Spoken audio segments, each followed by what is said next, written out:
நீங்க உங்களுடைய விரலை மடக்கி நீட்டும் போது இந்த இடத்துல கேட்ச் ஆகிற மாதிரி இருக்கா, அதை தான் நம்ம ட்ரிகர் ஃபிங்கர் அப்படின்னு சொல்லுவோம். இது எந்த ஃபிங்கர்ல வரும் அப்படின்னா, மோஸ்டா நம்மளுடைய ரிங் ஃபிங்கர் அண்ட் தம்பில் தான் வரும்.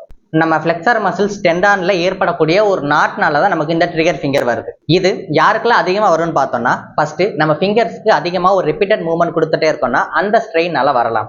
அது போக நமக்கு டயபெட்டிக் மெலிட்டஸ் இருக்கு, இல்ல ருமட்டாய்டு ஆர்த்தரைட்டிஸ் இருக்கு, கவுட் இருக்கு, தைராய்டு இஷ்யூ இருக்கு.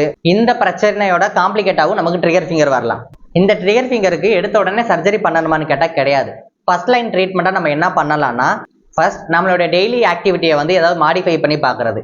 Second, manual therapy. நம்ம இந்த நாட்டில் நம்ம ஏதாவது மசாஜ் தெரப்பி இந்த மாதிரி கொடுக்கும் போது அந்த நாட் ரிலீஸ் ஆகும். Third, active exercise. நம்ம இந்த ஃபிளெக்சர் டெண்டான் இருக்கு இல்லையா, இதை நம்ம கிளைட் பண்றது மூலியமாகவும் இந்த நாட்டை ரிலீஸ் பண்ணலாம்.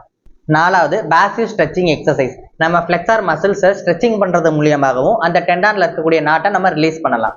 இந்த வீடியோ உங்களுக்கு பிடிச்சிருந்துச்சுன்னா லைக் பண்ணிட்டு ட்ரிகர் ஃபிங்கர் இருக்கிற உங்க ஃப்ரெண்டுக்கு இதை ஷேர் பண்ணுங்க. அண்ட் மறக்காம என்னை ஃபாலோ பண்ணிருங்க.